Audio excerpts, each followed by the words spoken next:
সম পরিমাণ সর্ষের তেল আর ঘিয়ে আমি রুই মাছকে নুন আর হলুদ মাখিয়ে ভেজে নিয়েছি। সেই তেলে আমি 5-6টা মেথি ফোড়ন দিলাম, বেশি দিলাম না, তাহলে তেতো হয়ে যাবে। একটা শুকনো লঙ্কা ফোড়ন দিলাম, তেজপাতা ফোড়ন দিলাম, একটু নুন দিয়ে দিলাম,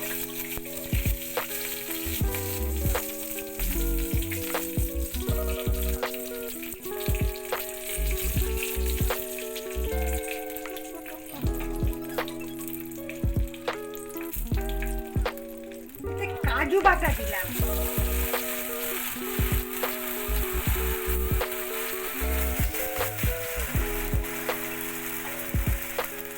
টমেটো আর স্বাদ মতন কাঁচা লঙ্কা, সেদ্ধ করা টমেটো আর স্বাদ মতন কাঁচা লঙ্কা আমি বেটে নিয়েছিলাম, সেটা দিয়ে দিলাম।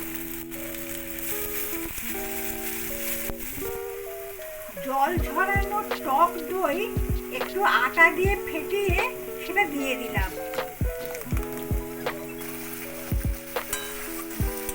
তেলটা ভেসে উঠেছে, এর মধ্যে আমি মশলা ধোয়া জলটা দিয়ে দিচ্ছি।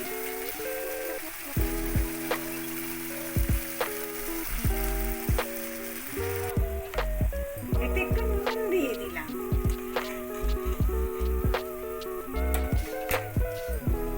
মাছ ভাজাগুলো দিয়ে দিলাম।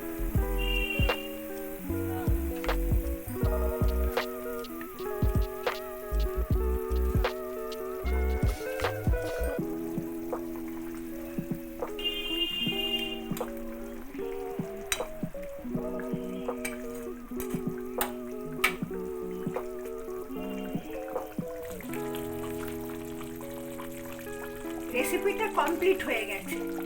আপনারা প্লিজ ট্রাই করবেন, আমার পাশে থাকবেন। নমস্কার।